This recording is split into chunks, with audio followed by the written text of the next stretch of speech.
What's up, guys? I just wanted to give you guys a little sled update. I got the sleds pretty well done. There's a couple minor things that I'm still waiting for, but otherwise, ready to rock. So I just wanted to run through some of the things I did to my sleds this year. We'll start with the cat. So obviously you see, blacked it all out this year. Went with the Cutvec wrap. These guys are awesome out of Quebec. This is all custom. Best bang for your buck wrap in my opinion. Got the cat front bumper in black.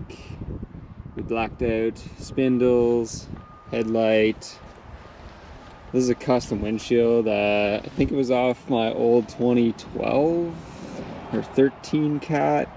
Had to trim it up, but I think it looks better than stock, and looks a little better than no windshield at all. So I just blacked that out, threw some stickers underneath there, some of the people that helped me out. So starting at the front here, trying out these Salaz King, however you say it, these ski rubbers. They're from Russia. I picked them up at Freshies Built out of Montana. They seem to be the only ones around that I know of. You can get them for the cats. This comes with the Fox QS3s. Pulled the decals off. They were kind of peeling already, so just got rid of those. I do have the plastic skid plate, Art Cat plastic skid plate for those unexpected bashes. Working with Matt again, Freerider Films. He's killing it, of course. And then, like I said, Cutvec wrap. This year, iTech came out with this new brake lever. It fits any of the 2019 and up Arctic Cats, and then the new 22 Matrix Polaris. They use the same Hayes brake, so this lever will fit the 2019 and newer cats and 22 and newer Polaris Matrixes. It's pretty sweet. It's got a little rubber spot there for your finger to ride on, so it's not freezing cold, but it's still an aluminum lever. Don't mind my brake lock, it's broke.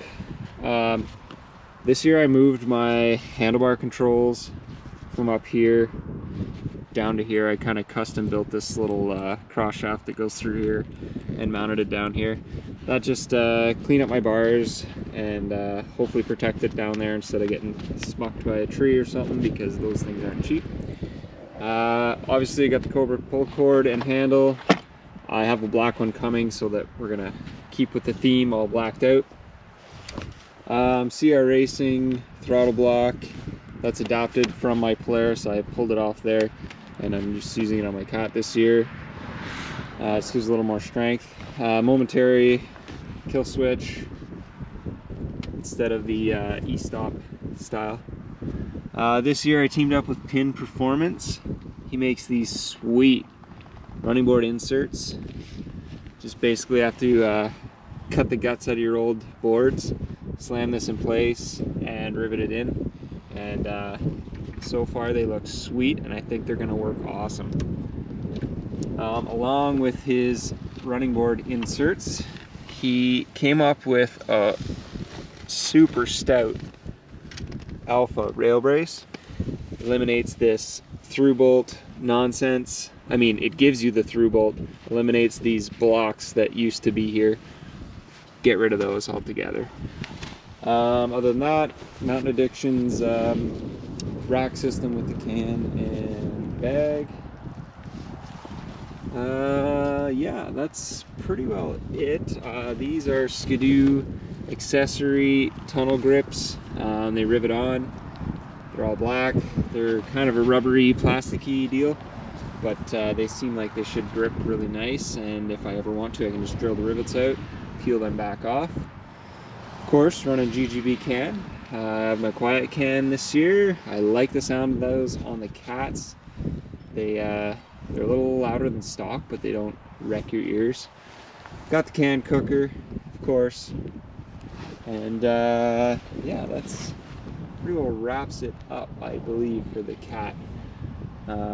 Blacked out headlight, it's just actually window tint, so my headlight still works.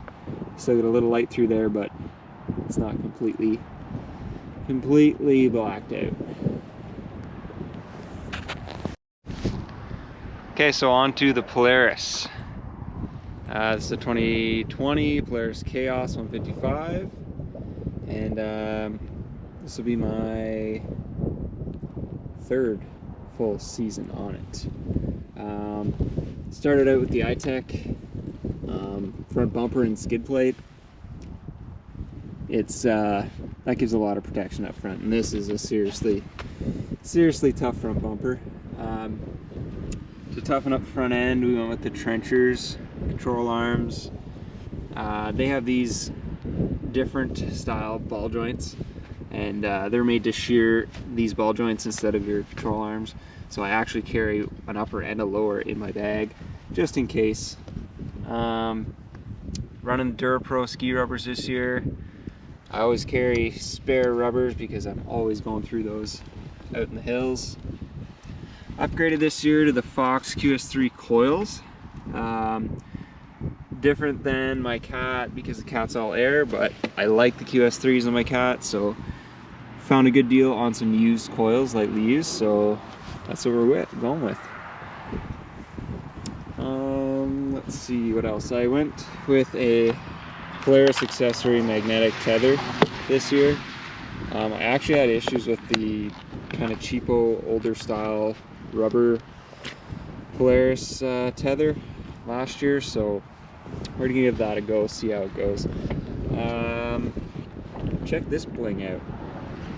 So lots of people know these Polarises have issues with throttle cables freezing up just in the certain conditions, certain snow, certain temperatures. I got numerous videos of this cable getting stuck either wide open or just froze shut like this, and I can't get it going, and it's kind of scary to tree ride like that. So I talked to trenchers about it. They said, hey, we got this block, give this a try. And while I was at it, I sourced out a 2022 throttle cable, and turns out it actually fits just fine. It is a different part number than previous years, so they say it's coated of some sort, although you can't really see it. I'm hoping that's going to solve my throttle sticking issues. Of course, Cobra pull cord and handle. Round out the blue bling. Running the Quiet Can this year. I'm excited for that. Last year I ran their trail can, and it sounds awesome. It's a little louder than this one though, so like I said, I'm trying to keep it toned down.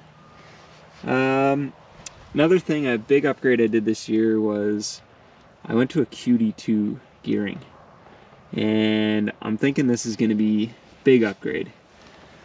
I always felt like the Polaris just didn't get out of the hole quick, and once it was ripping, it pulled pretty good, but it was just to get that initial get-go. I'm hoping this will be a little snappier, so hopefully that's nice. So again, Mountain Addictions rails, that way I can interchange my bag and my gas can between the Polaris and my cat. This is I went over this before. I did this mod last year, is chop my tunnel 6 inches. iTech custom made me a short bumper for the short tunnel. That was probably the biggest mod I did on this sled so far to date, is short tunnel. That, I'm telling you, if you haven't tried one, you got to try one. And well, if you have a new Polaris, they're already short. The cats are already kind of short. But yeah, if you're on an older chassis, it is totally worth doing the tunnel cut. Moving down here, I went with some iTech aluminum upper wheels and their big wheel kit. And the reason I went with the big wheels is I found I had to run my track pretty tight before to keep it from ratcheting. and so I felt like you could barely turn the track by hand when it was up in the air. So obviously this year I've upgraded my track as well to the composite, I think it's the M770 or 77, I can't remember, but it's basically a 3-inch lug, 3-inch pitch, 15-inch wide. And while I was doing that, I went ahead and upgraded my drivers to the Powder Freaks extrovert drivers. Hopefully you can see that. So no more ratcheting, hopefully. And with doing the extroverts, you have to do an anti-stab kit. So got this anti-stab kit, cut my rail tips to make clearance for those extroverts. Again, Fox QS3 coils on the rear, just to round it all out. iTech rail braces. I ran this exact setup for rail braces last year. This is my kit from last year, and it's still holding strong, and it's had some big sends. Is it bomb proof? I don't know, but I'm yet to bend one, so that's cool.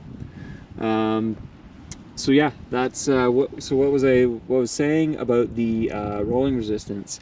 Now with those extrovert drivers, I can run my track a fair bit looser, and paired with those big wheels, I can almost turn this thing just one hand.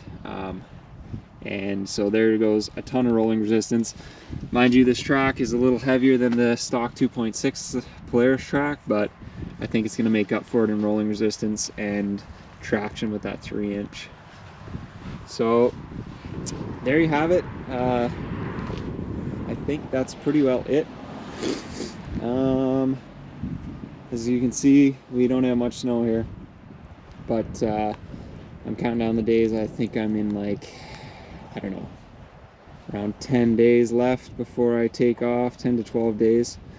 So final push, getting stuff packed, getting the sleds final prepped, and truck, sled deck, all that jazz. It's all ready to rip. I have my fuel slip installed again. So yeah, can't wait. Snowing a couple flakes right now. So next video, we will be in BC shredding.